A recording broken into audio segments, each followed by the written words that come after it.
Saffron and Peri, episode 22, in which more ingredients are collected and our heroes forget the goblins' names.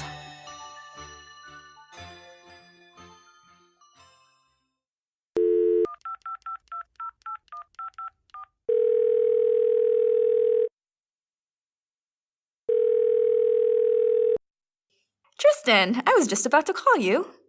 Hi, Peri. Listen, I don't have time to explain, but me and my fellow hostages are about to toss all our phones out the window. All our telecommunication devices, really. So I only have time for one question, and please make it fast.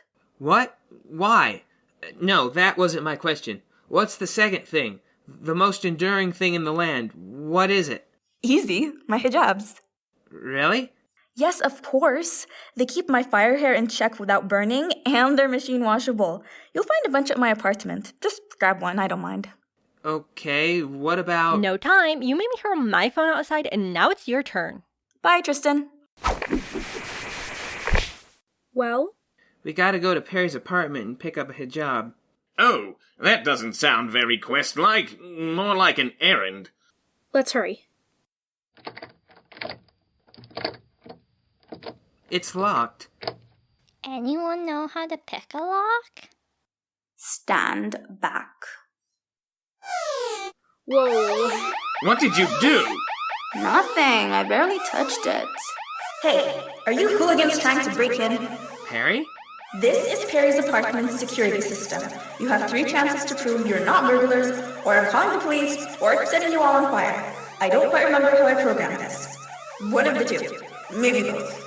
Peri's apartment, it's us. Is there a camera anywhere? Don't you recognize me? Face and voice recognition has been run, and according to my history logs, none of you have ever been invited inside before. 2 more chances. Uh-oh. Can't we just force the door? Nah, it's like that book dragon said. Nothing can get past the Jin's firewall. There's no need to panic just yet. We still have 2 chances to prove we're friendly. What if you ask us a question only real friends of Peri would know? Riddle mode activated. What is Peri's favorite food? Is coffee food? Accepted. What is Peri's favorite color? I bet it's black. I've never seen her wear anything else. Correct. Final question. Who is Peri's favorite goblin? I don't know that one. The bald one? Satchet? No, the squeaky one. What's his name? Spock? Guess whatever the third goblin is. The answer is always the third thing you think of. Is it Scooty? Incorrect. Peri loves all the goblins equally. You have 1 more chance. Nobody panic. Don't panic, but we wasted 2 chances and now we're gonna be fried. We didn't waste them. We learned from them. Now we know that we have 2 passable means of entry. Finding someone who's been invited to Peri's apartment before, or finding someone who knows her well enough to answer all the riddles correctly. Does that sound like anyone you know? Well, there's Saffron, but she's a phoneless hostage too. She's been hanging out with Vasilisa lately, but she's also a phoneless hostage. I think Themis and Peri are in a book club together. And the Titaness who wouldn't help us when we were up against the card army? I doubt she'd volunteer her time. Who else? Of course! Why didn't I think of this before? Mirror, mirror on my, blade? Save us from being fish filleted. Oh, I get it. Face the camera, if you please, so that the security system will be appeased. I think the rhyming was too sucky. They did not cover rhyming in knighthood school. Hey, magic mirrors, I'm sorry our poetry sucks, but we're kind of in a fix here. Very well, please just step aside, and you will soon find yourself inside. But later, when you have the time, won't you pick up a book of rhyme? Show-offs. So, we have the strongest thing in the land, a unicorn horn, and the most enduring thing in the land, a Jin's hijab. Now the awkward part. What do you mean by awkward? Duh. Most destructive thing in the land. Mermaid tears? Maybe we can chop an onion?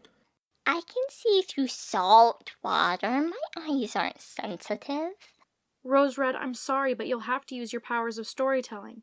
You'll have to tell Nynaeve a story so sad it'll make her cry. Can't we, I don't know, just tickle her until she cries? I will bite off the finger of anyone who tries it. Besides, I love sad stories. Fine, sad story. Okay, so once upon a time and stuff, there was a girl who hated people because people are the worst. For example, they keep asking you to do stuff you don't want to do. But there was one person the girl didn't hate, and that was her sister. And she also liked animals because animals were not people. One day, the girl and her sister made friends with a bear, but then, surprise, it turns out it wasn't really a bear. It was a stupid prince in disguise. Oh no! Just like my froggy? That's so sad. Tell me about it. First, they're so pretty. Then poof, turned into one of the ugly humans. Hey! Not now! Rose Red, keep going. Seriously? You want more? Well, you're in luck because it does get worse. The stupid, not a bear prince guy runs off with the girl's sister. No! Yes. I got an invitation to their wedding a week later, and then an invitation to her freaking funeral a year after that. That's so sad. I'm so sorry, Rose Red. How'd it happen? Evil witch with evil apples that she cursed using an evil book of evil spells. You know, like the kind you're supposed to burn. Was the funeral nice? Yeah, she would have liked it. It was glass casket, which is kind of weird, but apparently it was some kind of dwarf tradition. Wait, dwarves? Yeah, turns out their marriage went kind of rocky at the end, and she was living with a bunch of dwarfs for the last few months. I don't know. Snow is always really bad at keeping in touch. Mermaid tears, quick, get the hijab.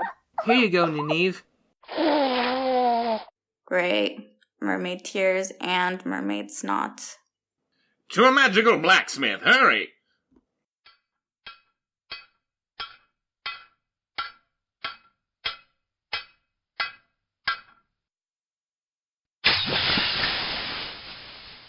Here you go, kids. Best darn sword I ever made.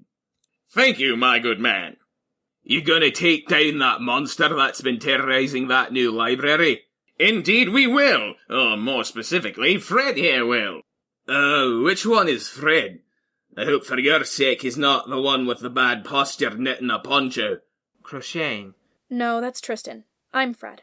You're Fred? Yes. Fred. It's short for Winifred, but I only like Fred, so I got rid of the Winna. Oh, I see. Good for you, Sir Fred. Don't see many female knights around here. I figure the job market must be pretty biased. Yeah, it is, but don't worry. I find a way to work around it. Thanks for the sword. Happy monster stabbing! It looks like they weren't kidding about tossing all their phones out the window.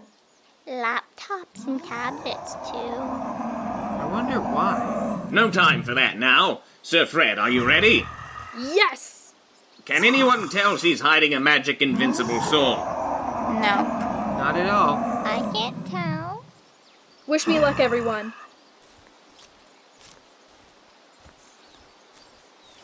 Monster dragon thing of the library. He says he's not a dragon. He's a lindworm. Lindworm of the library, I have come to marry you as requested. Now keep your end of the deal and let the hostages go. He says you have to come here first. I will come closer. Will you let me through the force field? He says yes. Good luck, Fred. I literally can't watch.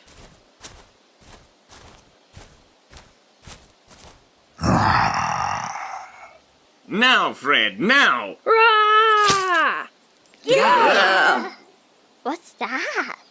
It looks like a smaller monster was hiding inside the bigger monster.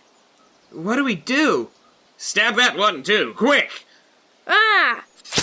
Gross, there's more. Then I'll just have to keep going. That is the third most disgusting Russian doll I've ever seen. One more.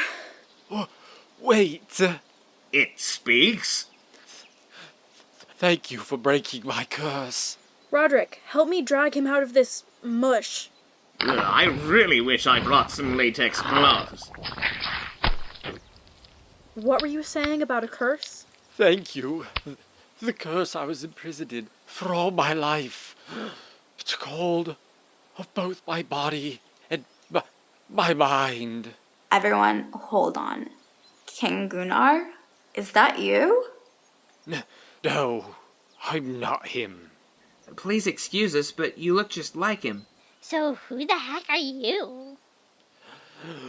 I was never given a name. Then we'll just call you Lindworm for now. No. If you shall call me anything, then it shall be King Lindworm of the Land of Eternal Day. What? What? I am so confused right now.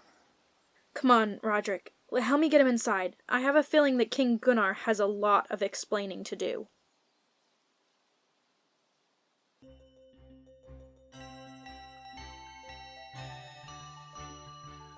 Saffron and Peri was written by Jananda Diane and directed by Sarah J. Nelson and Jananda Diane. It was edited by Sarah J. Nelson. The music was Klutzy Goblin March by Eric Matthias. Saffron and Smock the Goblin were played by Sarah J. Nelson. Peri, Rose Red, and the Magic Mirrors were played by Jananda Diane.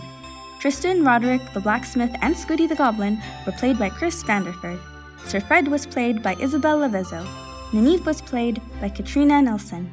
King Lindworm was played by J.R. Nelson, and Satchel the Goblin was played by Risa Lidiane. For comments or questions, please email us at saffronandperi@gmail.com, and you can check out our Tumblr, Instagram, or Twitter, all at Saffron and Peri. If you want to support what we do, please consider becoming our patron on patreon.com/saffronandperi, or by rating and reviewing us on iTunes. Thank you so much for listening. Here's this episode's post-credits scene. Ringy, ringy, ringy, ringy. Who's here? Bird here, that's her. I know. While we wait for heroes to rescue us, let us play a game. Ooh, okay, what we play? Let's play. Get Peri to admit which goblin is favorite. Peri, the dragon monster thing says he let one of us goblins go. Which one should escape her? What? He did? Oh no, I see what you're doing. I told you I love you all equally. Aww.